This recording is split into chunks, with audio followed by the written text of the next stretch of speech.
뉴스에 시작합니다. 저는 동정민입니다. 정부가 아동 성범죄자나 재범 위험이 높은 성범죄자는 출소 후 거주지를 제한하는 법안을 추진합니다.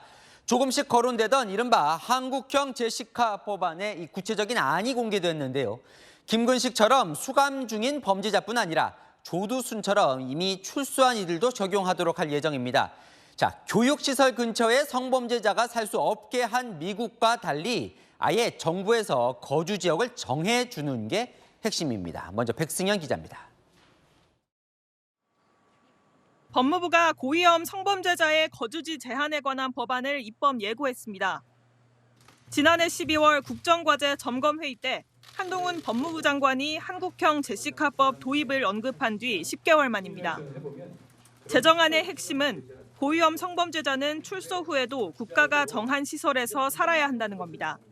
고위험 약탈적 성범죄자들이 실질적으로 거주가 가능한 지역이 부족해져서 상당수가 노숙자로 전락하게 됨으로써 오히려 해당 지역의 재범 위험성, 성범죄의 재범 위험성이 증가한 면이 있다는 분석이 있었습니다. 유치원과 학교 등 교육시설로부터 일정 거리 안에 살지 못하도록 하는 미국과 달리 정부가 지정하는 특정 장소에 거주하도록 하는 방식을 택한 겁니다. 인구 밀도가 높은 한국 특성을 고려한 결정이라는 게 법무부 설명입니다. 거주지 제한 명령을 받는 고위험 성범죄자는 13세 미만 아동을 대상으로 범행했거나 3번 이상 범행을 저지른 전자장치 부착 대상자 가운데 10년 이상 형을 선고받은 성범죄자입니다. 거주 제한 명령은 보호관찰소장이 신청하면 검찰이 검토해 청구하고 법원이 최종 결정합니다. 법안이 국회를 통과하면 이미 출소한 조두순, 김근식에 대해서도 거주 제한 명령을 내릴 수 있습니다. 다만 이중처벌이라는 지적이 나오는 만큼 국회 통과 과정에서 적지 않은 진통이 예상됩니다. 채널A 뉴스 백승현입니다. 이제 관심은 이 재범 위험이 높은 성범죄자들이 어디로 갈까인데요. 이 법무부는 전국 곳곳에 시설을 만들거나 있는 시설을 이용하겠다고 합니다. 어디에 어떤 방식으로 기간은 얼마나 수용하게 되는지 김정근 기자 보도 보시고 아는 기자와 못다 푼 궁금증들 더 풀어보겠습니다. 고위험 성범죄자의 경우 형기를 마친 뒤라도 정부 지정 수용시설로 거주를 제한하겠다는 한국형 제시카법. 법무부는 지자체협의를 거쳐 광역별로 수용시설을 지정할 계획입니다. 현재 고위험 성범죄자 거주 지역을 보면 특정 지역에 몰려있지 않다는 게 정부 설명입니다. 그리고 시설은 기숙사처럼 혼자 거주하는 형태가 될 걸로 보입니다. 평소엔 자유롭게 밖으로 나올 수 있지만 사안에 따라 밤이나 등하교 시간 외출이 제한되고 시설 주변엔 CCTV 등 감시가 한층 강화됩니다. 흩어져 있을 때보다 집중 통합 감시가 가능하다는 겁니다. 시설 거주 최대 기간은 전자발찌 착용 기간으로 한정됩니다. 다만 대상자가 재범 위험성을 낮추는 약물 치료를 받는다면 기간 축소 같은 인센티브도 검토 중입니다. 일각에선 인권과 기본권 침해 논란도 나오지만 한동훈 법무부 장관은 거주지 지정은 형벌이 아니라 보안 처분이어서 이중처벌도 위헌도 아니다라는 입장입니다. 하지만 성범죄자 집단 수용시설에 대한 주민 반대는 넘어야 할 산입니다. 성범죄자 박경화는 지금 즉시 퇴가하라. 법무부 장관은 아동 성폭력범 김근식 의정부 입소 지정을 철회하라.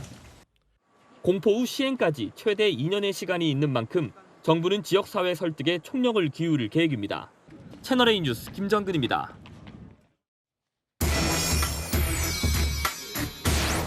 네, 아는 기자자 법조팀 남영주 기자 나와 있는데요. 자, 궁금한 게 많아요. 어떤 사람들이 거주지를 제한받게 되는 겁니까? 네, 대상자는 불특정 다수를 상대로 반복적으로 범죄를 저지르는 이른바 약탈적 성폭력 범죄자입니다. 13세 미만 아동을 대상으로 하거나 3회 이상 성폭력 범죄를 저지른 전자감독 대상자 중 징역 10년 이상의 형을 선고받은 사람입니다. 그냥 보면 입이 쩍 벌어지는 나쁜 놈들입니다. 그리고 이 사람들이 과연 구치소에서 한 10년, 15년 있었다고 해서 달라질까에 대해서 굉장히 우려가 되는 사람들인 것이죠. 네, 법무부는 사회에 나온 고위험 성범죄자가 325명이라고 밝혔습니다. 여기에 매년 60명 안팎의 인원이 출소하고 있다고도 설명했습니다. 325명. 여기에 이 중에는 우리가 알만한 성범죄자들도 있는 거죠. 네, 잘 알려진 그 성범죄자로는 조두순, 박병화, 김근식을 꼽을 수 있습니다.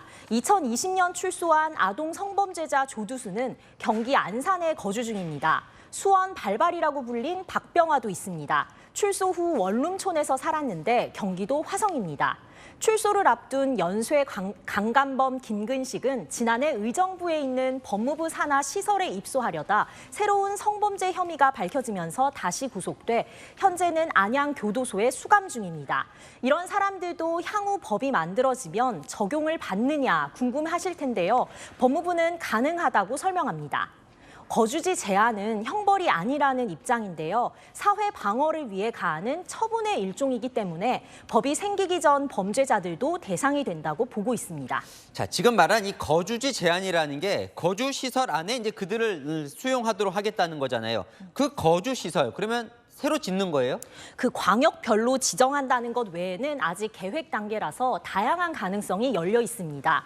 기존의 국가나 지자체가 운영하고 있는 시설을 활용할 수도 있고요. 새로 지을 수도 있습니다. 다만 지금 단계에서 장소나 규모를 언급하면 지역 반발, 이른바 님비 현상이 생길 수 있어 말을 아끼고 있습니다. 하지만 지자체나 주민과 계속 협의하고 또 예산 역시 충분히 확보하겠다는 입장입니다. 어쨌든 뭐 짓든 있는 걸 쓰든 그 거주 시설로 지금 나와 있는 성범죄자들이 이제 오게 되는 거잖아요. 그럼 지역 주민들은 좀 반발할 수 있겠군요. 네, 실제로 저도 조두순 출소 500일 때 경기도 안산의 거주지를 가봤는데요. 거리에 아이들도 사라졌고 또 이사 간 사람들도 많았습니다. 박병화 역시 건물주가 임대차 계약을 취소하겠다며 소송을 내는가 하면 주민들이 시위도 많이 했습니다. 결국 현 상태로도 사회적 논란이나 갈등이 지속되기 때문에 대안을 마련하자, 이게 법무부의 입장입니다. 하지만 뭐 감정적인 것과 별개로 어쨌든 처벌을 받은 사람들인데 출소해서 또 거주지를 제한하는 것, 이중 처벌 아니냐 논란도 있습니다. 네, 모든 고위험 성범죄자의 거주지를 제한하는 것은 아닙니다. 보호관찰소장이 대상을 선정해서 신청하면 검사가 적격 여부를 판단하고 검사 청구를 받은 법원이 최종 결정을 하는 방식입니다. 특별히 감독해야 할 필요성이 높은 범죄자만 선별하겠다는 겁니다. 그럼에도 불구하고 형기를 마친 사람들을 상대로 거주 이전의 자유를 제한하는 건 맞기 때문에 입법 과정에서 인권 침해 논란은 이어질 전망입니다. 그래요. 국회 논의 과정도 잘 봐야겠군요. 아는 기자 남영주 기자였습니다. 자, 여야가 모처럼 반가운 약속을 했습니다. 국회 회의장에서 단골 싸움의 소재였던 피켓을 없애고 이 본회의장에서 고성이나 막말도 하지 않기로 약속했다는데요. 오늘 상임위 보면 진짜 계속 안 할까 고개가 갸웃해집니다. 최수연 기자입니다. 국회 본회의장에 쏟아졌던 야유와 고성들. 사돈 낱말 정당 대표로서 하실 말씀은 아니었습니다.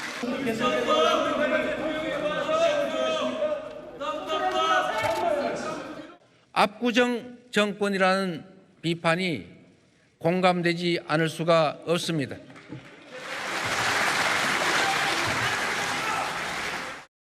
회의장 손피켓을 문제 삼으며 빚어졌던 파행들. 아니 성남시장 하면서 형수 쌍욕한 사람도 있어요. 왜 여기 이재명 대표가 나옵니까? 이 같은 정쟁과 다툼을 없애자는데 여야가 뜻을 모았습니다. 본회의장과 상임위 회의장에 그 피켓을 소지하고 부착하는 행위를 하지 않기로. 대통령의 시정연설, 그리고 두 번째는 그 여야 교섭단체 대표연설 시에는 그 자리에 앉아 있는 의원들이 별도의 발언을 하지 않는, 그 말씀을 하지 않는 것으로. 여야는 여론의 질타가 쏟아지고 있는 정당 현수막 난립 방지 법 개정 협의도 하기로 했습니다. 총선을 앞두고 달라지겠다는 혁신 의지의 일환이지만 구두 약속이라 얼마나 지켜질지 미지수입니다. 이번 여야 합의에서 고성과 야유 철회 대상에 상임위 회의와 대정부 질문은 빠졌습니다. 당장 오늘 국정감사장에서도 언성은 올라갔습니다. 대통령은 모욕했지 않습니까? 대통령이 반성했잖아요, 반성. 대통령이 왜 반성했어? 오는 31일 대통령 시정연설이 여야 신사협정의 첫 시험대가 될 전망입니다. CLA 뉴스 최수연입니다. 인요한 국민의힘 혁신위원장이 함께 일할 혁신위원 인선에 착수했습니다. 다 바꾸고 다 내려놓겠다며 새로운 인물을 찾고 있는데요. 이 국회를 바꿔야 하니 국회의원 말고 외부 인사로 주로 정할 예정입니다. 이현재 기자입니다. 인요한 국민의힘 혁신위원장은 통합형 혁신위를 꾸리겠다고 강조했습니다. 통합에 소위 비윤계라는 그런 부분이 포함이 될까요? 모두 다 내려놓고 통합해야죠. 어떤 사람들을 좀 인선하겠다. 기본적인 사람들. 다양하고 똑똑한 사람들. 비윤계 인사도 배제하지 않겠다는 겁니다. 당내에서는 이준석계와 유승민계를 포함시켜야 한다는 목소리도 나옵니다. 통합을 위해서는 사실 지금 우리 당내에 이제 다른 목소리를 내고 있는 게 이제 이준석계라고 부를게요. 유승민계. 각각 한 사람씩 넣었으면 좋겠어요. 혁신위 구성은 목요일까지 완료하겠다는 구상입니다. 인 위원장은 당이 다 바뀌어야 한다며 혁신도 재차 강조했습니다. 대한민국 피눈물 같이 대한민국을 사랑하는데 그 기초를 다져야 됩니다. 이번에 다 바뀌어야 됩니다. 당 관계자는 당을 변화시키는 게 목표라 현역 의원은 최소화하고 외부 인사 위주로 구성될 것이라고 말했습니다. 총선 공천 룰도 혁신위 안건에 포함될 가능성이 큽니다. 당 핵심 관계자는 채널A 통화에서 혁신위가 총선 관련의 원칙을 세우면 다 반영되는 것 아니겠냐고 전망했습니다. 또 다른 당 관계자는 강서구청장 보궐선거 패배 요인 분석도 혁신위에 맡겼다고 전했습니다. 채널A 뉴스 이현재입니다. 이재명 민주당 대표 복귀 후 통합 드라이브를 강하게 걸고 있습니다.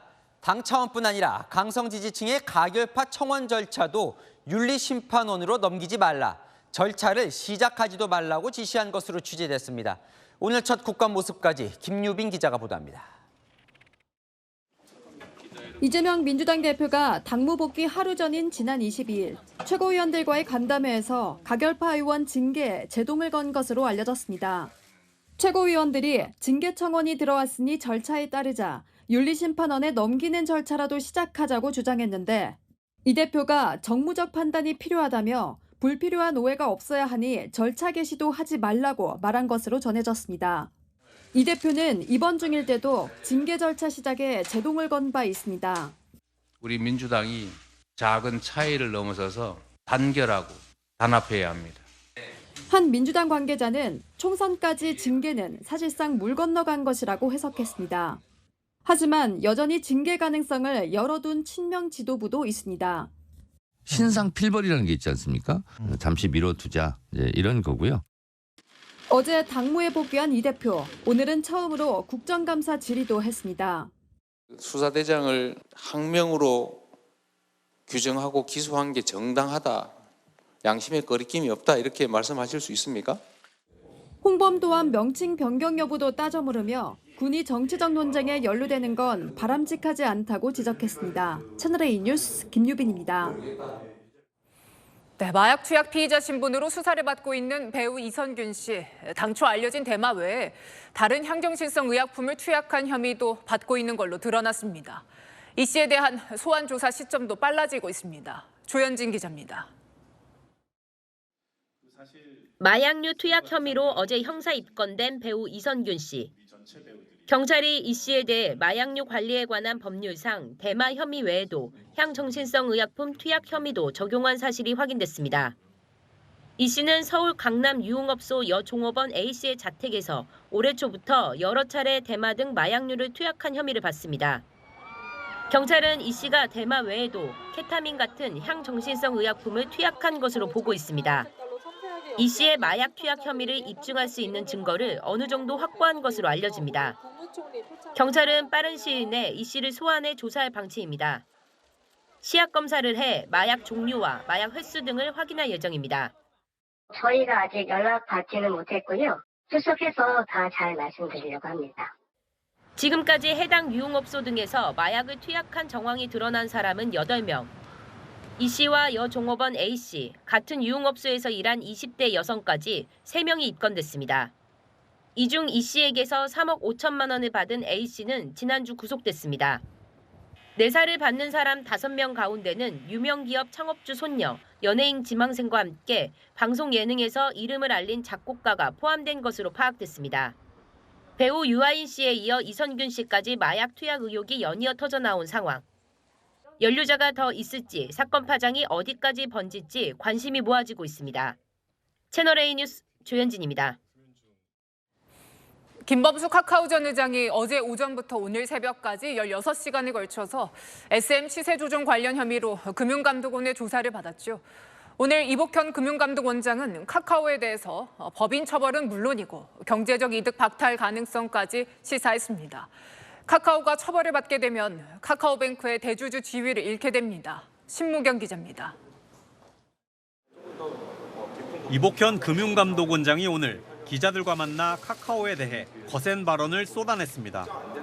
이 원장은 취득한 경제적 이득이 박탈될 수 있게 하는 것이 목적이라며 법인에 대한 처벌 여부를 적극적으로 검토 중이라고 밝혔습니다. 카카오 김범수 전 의장과 배재현 투자총괄 대표 등이 SM엔터테인먼트 주식 시세를 조종한 혐의를 받고 있는데 내부 통제가 허술한 경우 회사도 함께 처벌할 수 있는 자본시장법상 양벌 규정을 적용하겠다는 겁니다. 카카오가 벌금형 이상 처벌을 받게 되면 카카오뱅크에 대한 대주주 자격을 잃게 됩니다. 보유한 지분 27.17% 중 10%만 남기고 나머지를 처분해야 합니다. 총괄 대표가 카카오에 돈 가지고 시세 조정하는 데 했는데 행위자만 처벌받고 법인이 처벌을 안 받을 리가 없다. 카카오뱅크의 지난해 매출은 약 1조 6천억 원으로 카카오그룹에서 두 번째로 큰 핵심 계열사입니다. 또 카카오가 처벌을 받으면 앞으로 정부 인허가가 필요한 각종 신사업에도 제약을 받게 됩니다. 금감원은 어제부터 오늘 새벽까지 김범수 전 의장을 소환해 15시간 40분 동안 강도 높은 조사를 마쳤습니다. 상세히 조사에 임했습니다. 금감원은 이번 주 안에 카카오 시세 조정 의혹에 대해 검찰에 송치하면서 구체적 입장을 밝힐 예정입니다. 채널A 뉴스 신무경입니다. 공항 가는 길에 택시기사를 살해하고 태국으로 도망친 40대가 하루 만에 국내로 압송됐습니다. 이 남성은 태국에서 쓸 돈을 마련하려고 기사를 살해했다고 진술하고 있습니다. 김대욱 기자입니다. 마스크로 얼굴을 가린 남성이 호송차에서 내립니다. 택시기사를 살해한 뒤 태국으로 달아났던 40대 A씨입니다. 돈이 필요해서 택시기사를 그렇게 살해한 겁니까? 죄송합니다, 진짜. A씨는 어제 새벽 1시쯤 광주광역시에서 인천공항에 가자며 택시를 잡아탔습니다. 그렇게 2시간쯤 타고 가다 돌변했습니다. 피해자는 이곳에 택시를 세운 뒤 택시기사를 살해했습니다. 이후 갓길에 시신을 유기한 뒤 택시를 몰고 달아났습니다. A씨는 숨진 기사의 신용카드 등을 챙긴 뒤 인천공항에서 태국행 비행기를 탔습니다. 도로에 사람이 쓰러져 있다는 신고를 접수한 경찰. 숨진 기사의 신원을 확인하고 인천공항에서 택시도 찾아냈습니다. 공항 CCTV를 분석해 A씨가 태국으로 출국한 사실을 파악한 뒤 곧바로 현지 경찰과 공조해 범행 11시간 만에 A씨를 태국 공항에서 검거했습니다. 그리곤 현지에 급파한 송환팀을 통해 A씨의 신병을 인계받아 체포영장을 집행했습니다. 체포영장 발부된 거 지금 영장 집행할게요. 살인, 강도살인으로.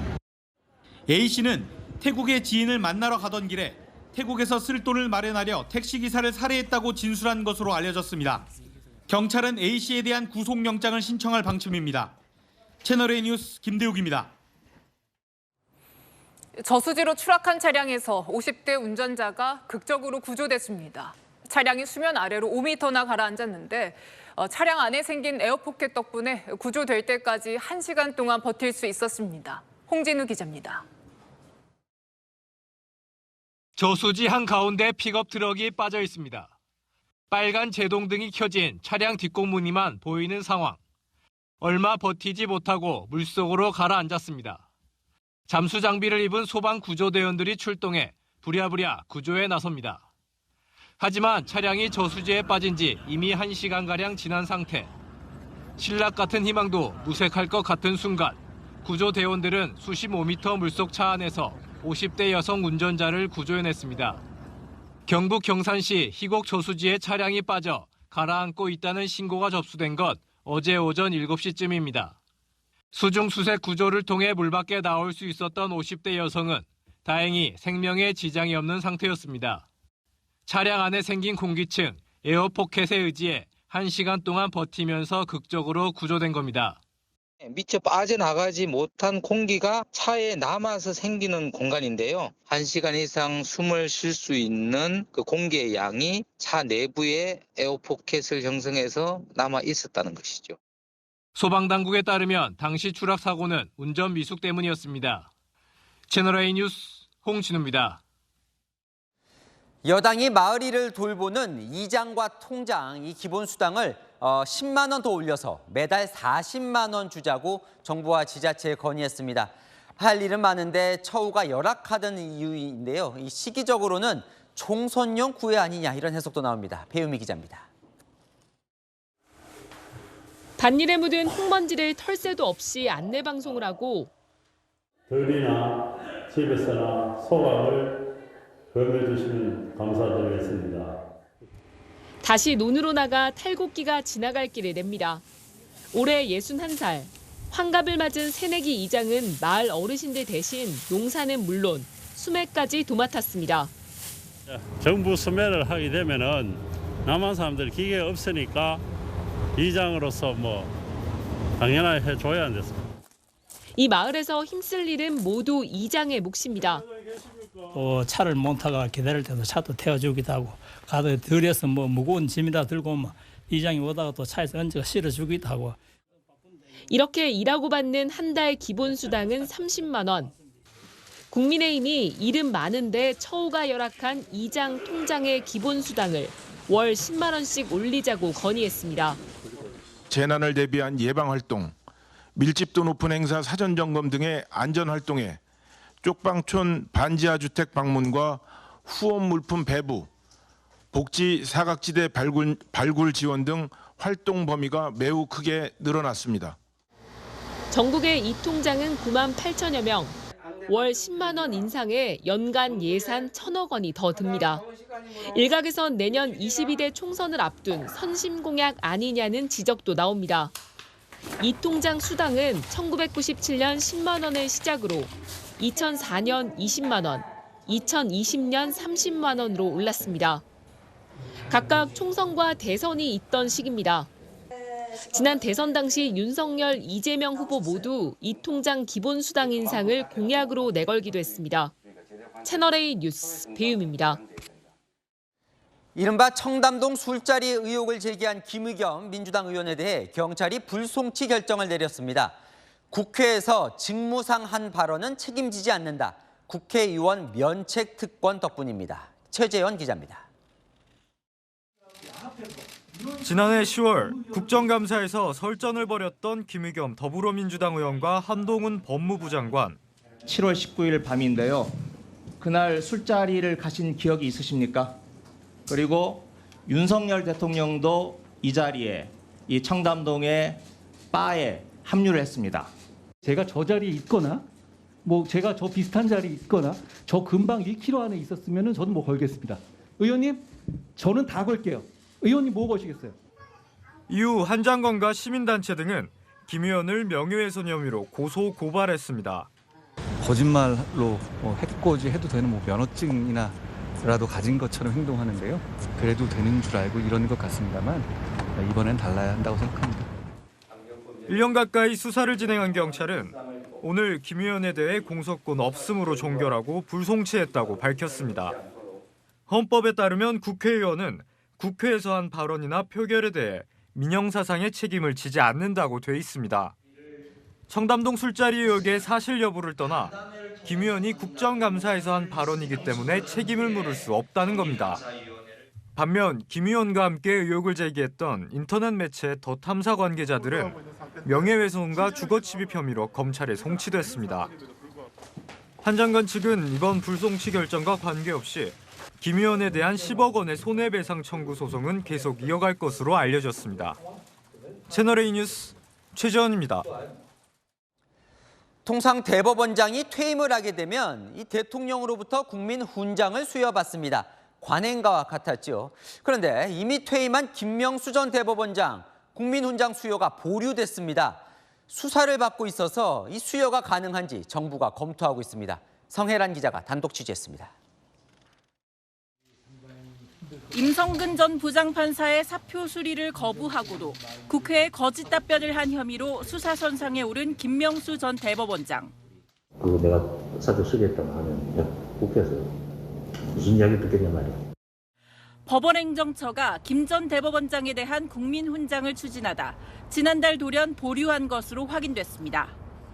행정안전부에 따르면 정부 포상 업무 지침상 수사 중인 자의 경우 포상 추천이 제한될 수 있습니다.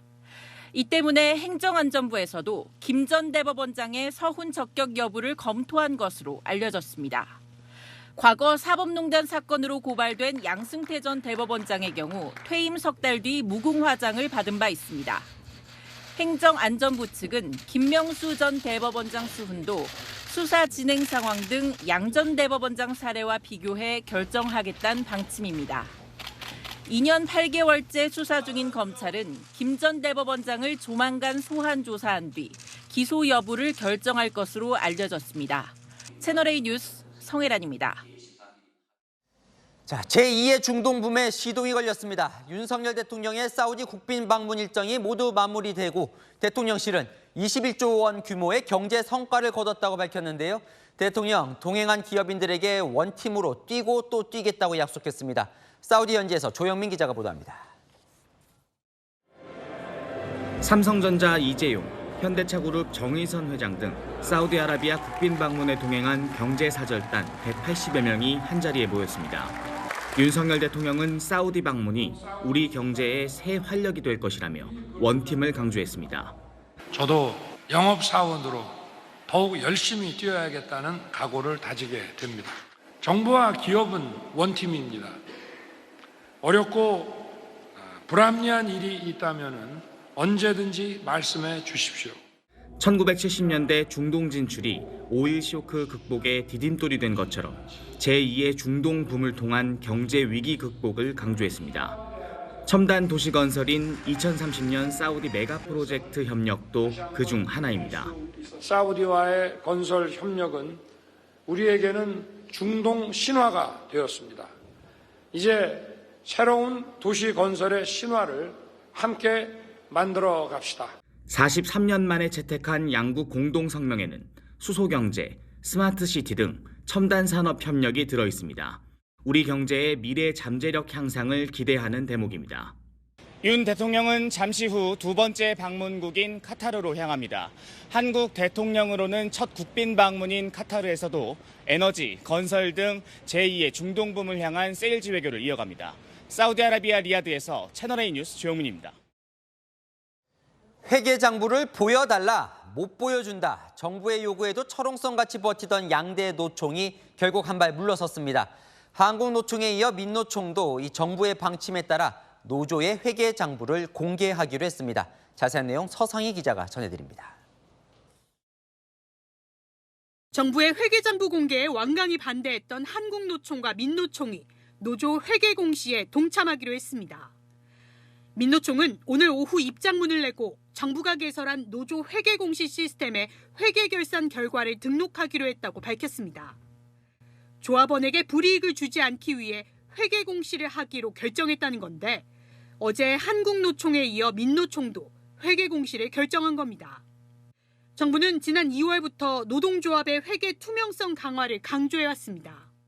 특히 노조 회계장부 공개를 요구해왔지만 양대 노총을 주축으로 거부하자 비공개한 52개 노조에 대해 500만 원 이하의 과태료를 부과하기도 했습니다. 이후 고용노동부는 노조 회계 투명성에 대한 압박 수위를 높였습니다.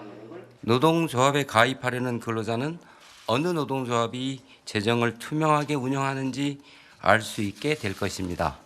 시행령을 개정해 이달 1일부터는 조합원 1,000명 이상 노조가 회계를 공시하지 않으면 조합원이 낸 조합비에 대해 연말정산 때 15% 세액공제를 받을 수 없게 됐습니다. 특히 한국노총, 민노총 같은 상급단체가 회계 공시를 하지 않으면 산하노조의 조합원이 1,000명 미만이어도 세액공제를 받을 수 없습니다. 상급단체의 회계 공시 여부에 따라 세액공제가 결정되는 근로자만 260만 명에 이르자 양대 노총도 사실상 백기를 든 겁니다. 다만 양대 노총 모두 부당한 법 개정이었다며 헌법 소원 등으로 대응하기로 했습니다. 채널A 뉴스 서상입니다.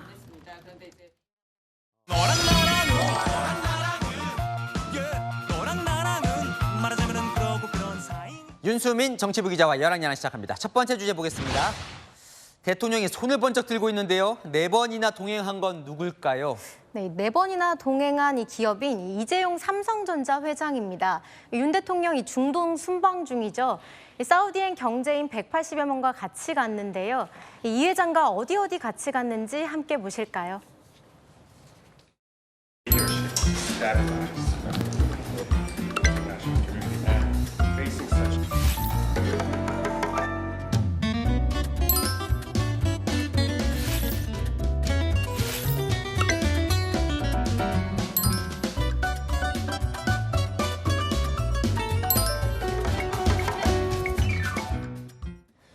여러 기업 CEO가 함께 했는데요. 사우디에서 인기가 좋으니까 이렇게 동행을 한 거겠죠? 네, 이 사우디의 요청으로 이재용 회장뿐만 아니라 우리 경제인들이 이 빈살만 왕세자 오찬에도 동행했는데요. 이 빡빡한 일정으로 힘들었던 걸까요? 이재용 회장이 고충을 토로하기도 했습니다.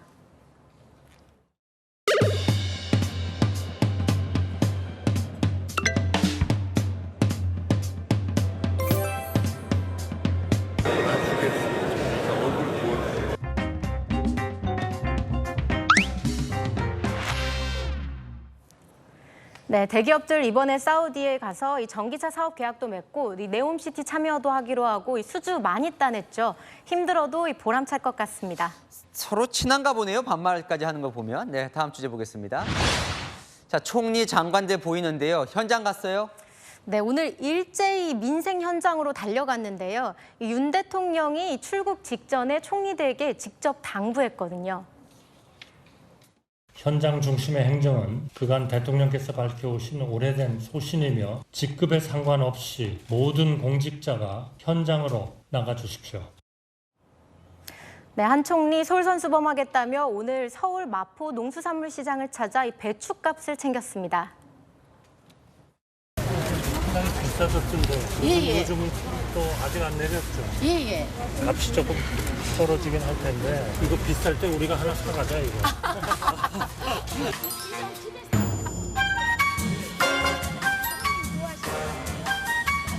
총리님 계산을 하셔야 됩니다. 당연하죠.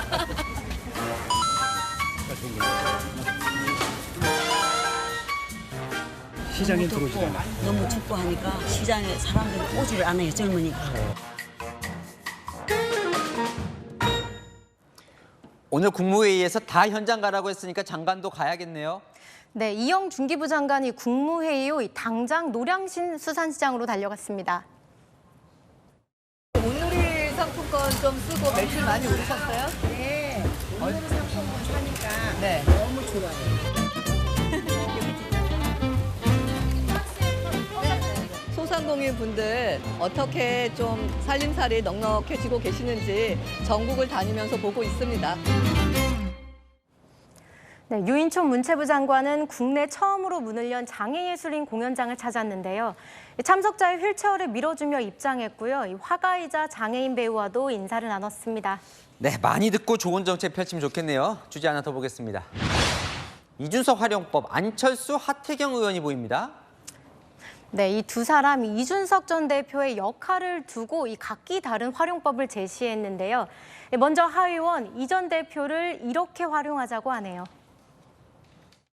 원래 내부 총재라는 사람들을 앞세워야 선거에서 이깁니다. 우리 당의 총선 승리 전략 중에 하나로 반드시 예를 들어 이준석은 서울 선대본부장, 유승민은 경기 선대본부장. 근거가 있을까요? 두 사람을 내세우면 이긴다. 두 사람을 내세우면 이긴다기보다 이 두 사람이 당을 나가면 위험해진다는 게 이유입니다. 이른바 이준석 신당이 나오면 수도권뿐 아니라 부산에서도 표를 갈라먹어 위험하다는 거죠. 그러니까 신당이 생기면 그 파괴력이 클 거다 이렇게 보는 거네요. 네, 오늘 신당 창당의 파괴력을 묻는 여론조사도 나왔는데요. 신당 창당 후 조사 보면 이준석, 유승민 신당이 민주당과 국민의힘에 뒤이어 17.7% 지지율로 나왔습니다. 국민의힘 지지율이 지금보다 줄긴 하죠. 안철수 의원 아까 나왔는데 안 의원은 이준석 전 대표 활용하자고 안 할 것 같은데요? 네, 물론 그렇습니다. 안 의원은 이준석 전 대표의 제명 운동을 하고 있죠. 요즘 어떻게 되고 있나 해서 SNS를 들어가 봤는데요. 안 의원 이준석 제명 서명 운동 동참 홈페이지 개발에 마쳤다며 주소를 올렸습니다. 저기 보면 안철수의 혁신 이준석 제명 운동 이게 제목이네요. 네, 로그인 절차 없이 누구나 제명 서명에 참여할 수 있다고 합니다. 네, 이 전 대표 또 뭐 가만히 있진 않았을 것 같은데요.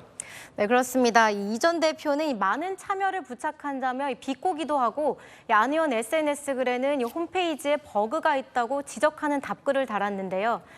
이 전 대표를 활용을 하든 안 하든 현재 여권에서 가장 뜨거운 인물 중 한 명인 건 분명해 보입니다. 네, 지금까지 야랑야랑이었습니다. 네, 다음 소식입니다. 북한에서 소형 목선을 타고 온 일가족 4명이 동해 북방 한계선을 넘어 귀순했습니다. 조업 중이던 우리 어선에 발견됐는데요. 이 배에 탄 북한 주민은 우리 어선으로 다가와서 먼저 줄을 묶었다고 합니다. 김민곤 기자가 취재했습니다. 흰색 함정이 작은 목선을 끌고 동해에서 천천히 이동합니다. 오늘 오전 북한 일가족 4명이 탔던 7.5m 길이 목선이 인양되는 모습입니다. 북한 여성 3명과 남성 1명을 태운 목선이 속초항 동쪽 방향 약 11km 해상에서 우리 여민에게 발견된 건 오늘 오전 7시 10분쯤. 아무리 봐도 저게 한국 배는 아닌 것 같더라고요. 가서 이래 보니까는 북한 배예요. 자기가 우리 배 저 앞에 저기 오더니만 뭐야 줄을 거는 거예요. 이상한 배가 있다는 신고를 받고 출동한 해경은 오전 8시쯤 이들의 신병을 확보했고 해군에 인계했습니다. 그때 이제 마침 뭐 비행기가 자꾸 빙빙 돌더라고요. 뭐.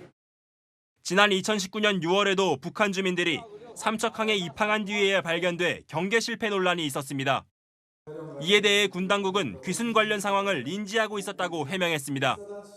경계 작전에는 실패한 것 같고 민간에서 신고가 들어와서 같이 작전을 했다 하잖아요. LLL 이남에서 육군 해안 감시레더에 감시 장비에 포착이 되었고 오전 5시 반쯤 동해 북방 한계선 남방 37km이자 속초 동북방 18km 부근에서 레이더로 목선을 식별했고 1시간 뒤 열영상 감시장비 TOD로 속초 이동을 추가 확인했다는 겁니다. 군과 통일부, 정보당국 등은 일가족 4명을 상대로 자세한 귀순 경위 등에 대해 합동신문을 진행 중인 것으로 알려졌습니다. 채널A 뉴스 김민곤입니다. 이스라엘 기습 공격 당시에 인질들을 납치해갔던 무장단체 하마스가 인질 2명을 추가 석방했습니다. 가자 지구에 연료를 넣어주면 인질을 최대 10명까지 석방하겠다는 제안도 한 걸로 알려졌는데요. 본격적인 지상전을 앞두고 양측의 기싸움도 더 치열해지고 있습니다. 김태림 기자입니다. 수척한 모습의 두 여성이 팔레스타인 무장단체 하마스 대원들에게 부축을 받습니다. 가자 지구와 이집트를 연결하는 라파 통로에서 인도되는 이스라엘 인질들입니다. 하마스 대원에게 작별 인사도 건넵니다. 하마스는 나이와 건강을 고려해 인도적 차원에서 79, 85의 할머니 2명을 풀어줬다고 밝혔습니다. 지난 20일 미국인 인질 2명을 풀어준 이후 두 번째 석방입니다. וממש ממש מקווים שזה רק פתיח לשחרור של כל שאר החטופים, שזה יותר חשוב. 이스라엘군은 하마스에 억류된 인질을 220여 명으로 추정하고 있습니다. 외신들은 하마스 측이 라파 검문소를 통해 연료를 보충받으면 인질을 최대 50명까지 풀어줄 뜻을 내비쳤다고 보도했습니다. 카타르와 이집트가 인질 석방을 중재하는 것으로 알려졌습니다. 그러나 이스라엘과 미국의 입장은 단호합니다. 대규모 지상전을 앞두고 하마스 측은 공격용 무인기 영상을, 이스라엘은 지상전 대비 훈련 영상을 각각 공개하며 기세 싸움에 나섰습니다. 미국은 이스라엘의 지상작전 조언 등을 위해 군 장교도 파견했습니다. 채널A 뉴스 김태림입니다. 빈대 잡으려다 초가 삼간 다 태운다는 말이 있습니다. 그만큼 없애기가 어렵다는 뜻이죠. 우리나라에선 1970년대 이미 박멸됐던 빈대가 곳곳에서 나타나고 있습니다. 살충제에도 쉽게 죽지 않는 내성을 가진 슈퍼빈대일 가능성이 높습니다. 어떻게 막아야 하는지 서주희 기자가 알아봤습니다. 요즘 해외 여행객들에겐 꼼꼼히 챙겨야 할 게 하나 더 늘었습니다. 숙소 알아보기 전에 항상 이제 리뷰 같은 거 보면은 뭐 침대, 뭐 진드기, bedbug 이런 거 항상 찾아보고 있으면은 최대한 그쪽으로는 안 가려고 하고. Check the windows because they like the warm, damp, dark areas. So you want to check the windows up in the corners where the curtains are. 지난 13일 인천 찜질방에 이어 지난 19일 대구의 대학 기숙사. 어젠 경기 부천시 고시원에서도 빈대가 나왔다는 신고가 접수됐습니다. 1970년대 박멸됐던 흡혈해충 빈대의 재출현은 해외 여행객이나 국제택배에 묻어 들어왔을 가능성이 제기됩니다. 더 큰 문제는 유입된 빈대가 최근 유럽 등에서 발견되는 살충제 내성 빈대일 가능성입니다. 그 약제에 저항력이 생긴 거예요, 빈대 자체가. 그 내성 생긴 계통들이 들어왔을 가능성이 되게 높은 거죠. 살충제를 뿌려도 효과가 크지 않을 땐 다른 성분의 것으로 바꾸고 독성이 강한 만큼 살포시 환기도 같이 해야 합니다. 해외 여행 후엔 가방과 소지품들을 뜨거운 물로 세탁하고 해외에서 배송받은 택배 상자는 집 밖에서 개봉하고 내용물만 집 안으로 가져오는 게 좋습니다. 채널A 뉴스 서주입니다. 더 이상 차량이 다니지 않는 폐고속도로가 전국에 200km나 됩니다. 도로로서의 역할은 끝났으니 다른 활용법을 찾으면 좋은데 방치되거나 이 속에 악용되는 곳들이 적지 않습니다. 다시 간다, 이솔 기자입니다.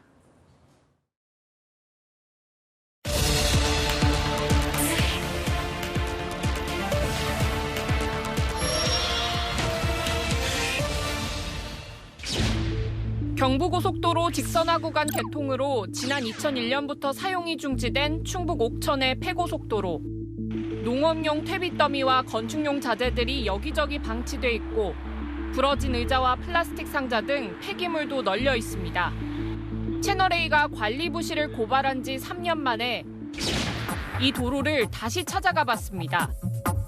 2차선 폐도로 구간, 1차선은 잡동사니들로 가득 차 있습니다. 낡은 놀이기구부터 고장난 텔레비전과 운동기구, 심지어 대포까지 각종 물건들이 쌓여 있는데요. 오래되고 썩은 것들이 섞여 있어 악취도 상당합니다. 이곳을 차지하고 있는 건 골동품 매장입니다.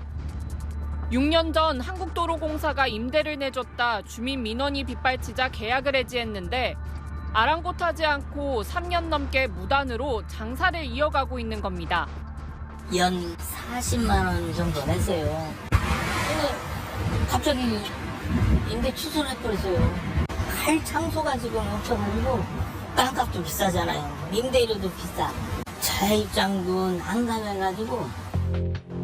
도로공사가 행정조치에 고발까지 했지만 변상금 8만 원과 벌금 200만 원 낸 게 전부입니다. 제가 이거 작년에 치우라고 해서 몇 달 기한까지 줬었어요. 담당이 또 이제 바뀌고 가다 보니까 지금까지 왔는데 방법 없어요. 버티면은. 나들목 위치가 바뀌면서 사용이 중지된 경기 시흥의 폐고속도로.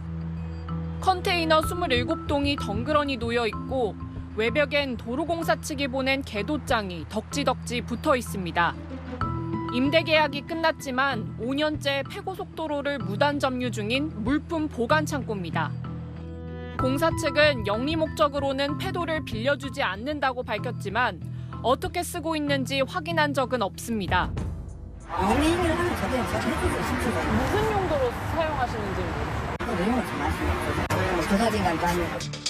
결국 업주는 벌금과 변상금 조금 내고 몇십 배나 큰 수익을 거두고 있는 겁니다. 요거 보관하는데 혹시 얼마예요? 20만 원이요. 차 있어서 못 받아요. 무단 점용 아니에요? 비용을 내고 하고 있다가 그렇게 된 거니까. 폐도로를 알뜰하게 효율적으로 쓰는 경우도 있습니다.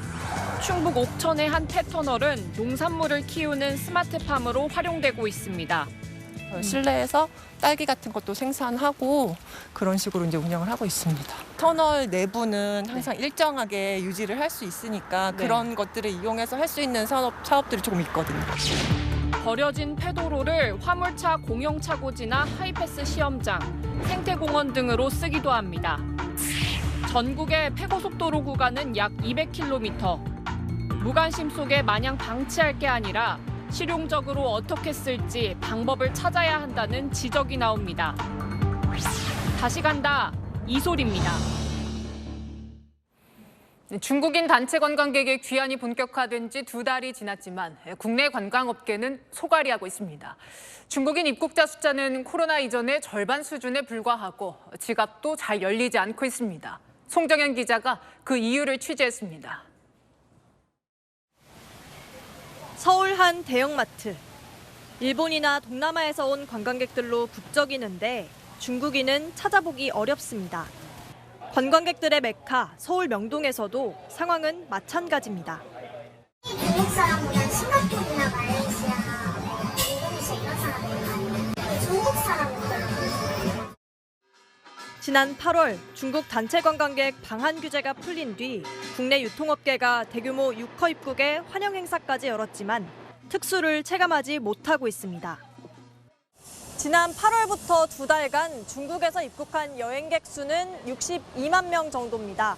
코로나19 이전인 4년 전과 비교하면 절반이 조금 넘는 수준입니다. 국내 여행사 관계자도 4년 전과 비교하면 중국인 단체 관광객 예약이 별로 없다고 밝혔습니다. 중국 여행객 숫자 회복이 더딘 이유는 중국 경기 침체 여파가 큽니다. 외식비부터 숙박비까지 치솟은 한국 물가도 부담스러운 요인입니다. 한국 혹시나 물가가 비싸요. 음식비도 일반 교통비도 혹시는 중국보다 좀 비싸요. 올해 8월 국내 면세점 외국인 이용객 수는 59만 4,385명으로 지난해 같은 기간보다 4배 늘었는데 면세점 외국인 매출은 오히려 1년 전보다 37% 줄었습니다. 고가 제품을 싹쓸이하는 큰손 단체 관광객보다 체험을 중시하는 젊은 관광객 비중이 늘었기 때문입니다. 自由行的话，我们的时间比较自由一些，我会自由安排自己的时间。然后时间的话，我是自己什么时候想出门，我自己安排时间。然后比团体的话要更方便一些，更适合自己一些。 국내 유통업계는 여행 패턴이 달라진 유커들의 지갑을 열기 위해 고심하고 있습니다. 채널A 뉴스 송정현입니다. 외국인에게 한국을 알리겠다고 세금 7억 원을 들여서 인터넷 가상 공간 메타버스에 홍보관을 지었습니다. 그런데 이 접속자 숫자가 한 달에 9명뿐이라니 참 초라하죠. 취재해보니 외면받을 이유가 한둘이 아니었습니다. 안보겸 기자의 단독 보도입니다. 한국관광공사가 외국인들에게 우리나라 홍보를 위해 만든 가상 공간입니다. 가상 공간 속 캐릭터가 돼 곳곳을 살펴보겠습니다. 한국 대표 먹거리와 야시장을 소개하는 관인데 햄버거와 마카롱이 놓여져 있습니다. 조금 더 이동해보니 의성 마늘, 진영 단감 등 지역 특산품을 한글로만 표기해놨습니다. 영산정사 와불, 미황사 등 한국인들에게도 낯선 문화재인데 영어 설명조차 없습니다. 한글과 한복, 전통 문화를 소개하는데 멘붕, 노잼 등 신조어가 등장합니다. 정부가 10대와 20대 외국인 관광객을 겨냥해 7억 원을 들여 만든 가상 공간. 지난해 10월 공개된 뒤 이용자 수가 점점 줄어 한 홍보관은 지난 한 달 접속자 수가 9명에 불과합니다. 홍보를 하겠다고 어떤 콘텐츠 사업을 진행을 했는데 근데 실제로는 들어가 보니까 외국인들이 굉장히 이해하기 힘든 부분이 많습니다. 예산만 어떤 낭비하는 거 아니냐라는 지적들은 좀 피할 수가 좀 없다고 봅니다. 한국관광공사는 다른 사업을 하느라 홍보가 소홀해 접속자 수가 줄었다며 개선하겠다고 밝혔습니다. 채널A 뉴스 안보겸입니다. 푸틴 러시아 대통령의 건강 이상설이 또 불거졌습니다. 이번엔 심장이 정지해서 심폐소생술을 받았다는 주장인데요.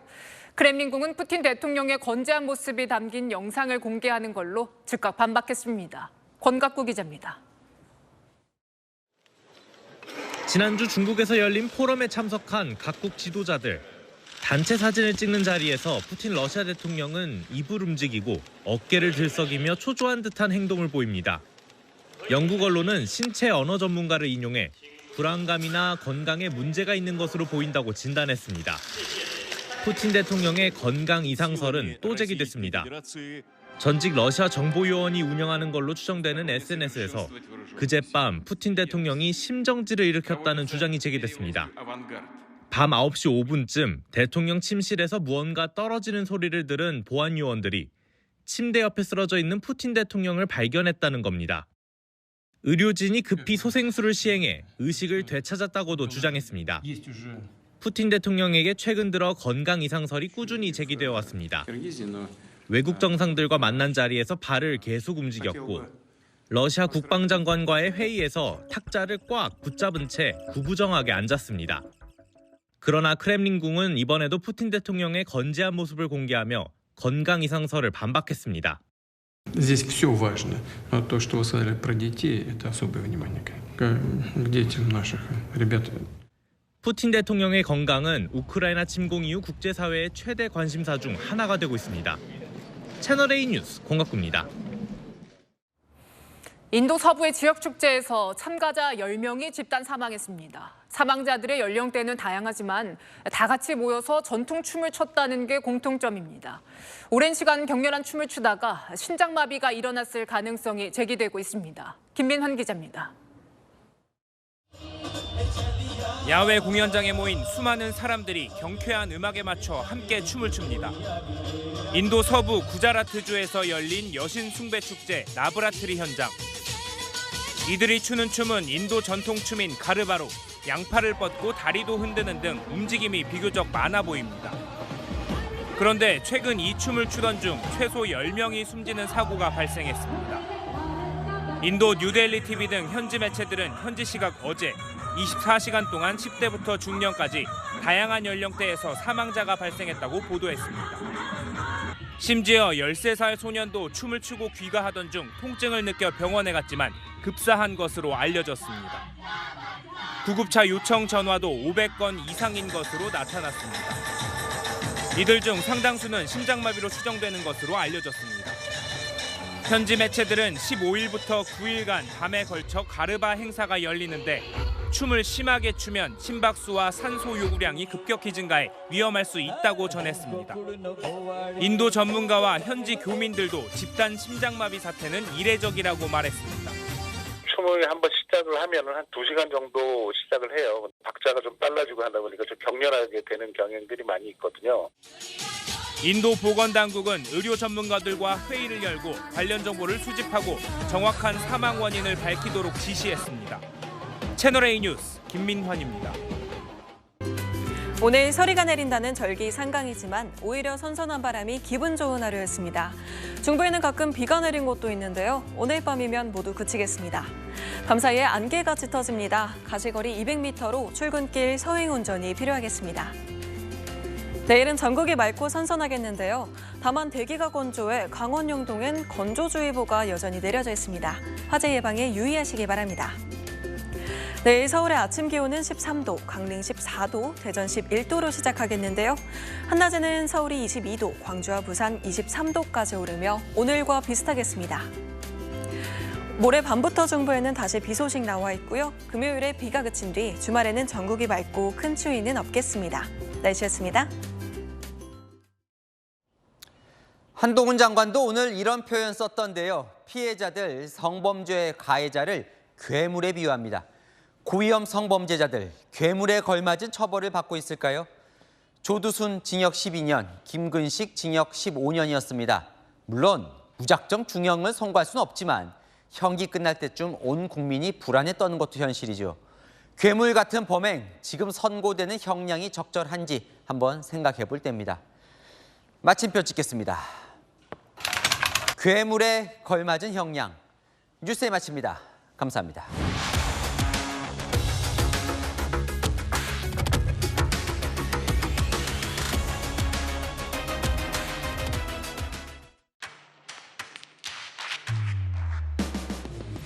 당신의 아침을 여는 보이는 라디오 정치 시그널. 시사 보도의 최강자 김진의 돌직구쇼. 돌직구쇼의 연장전 더 남아. 생생한 뉴스 현장을 전한다. 뉴스의 라이브. 시사 보도의 강력한 한방, 강력한 4팀. 오늘의 10가지 뉴스. 대한민국 대표 뉴스쇼 뉴스 탑10. 오전 8시부터 하루를 함께하는 채널A 시사 보도. 9월 4일부터 출격.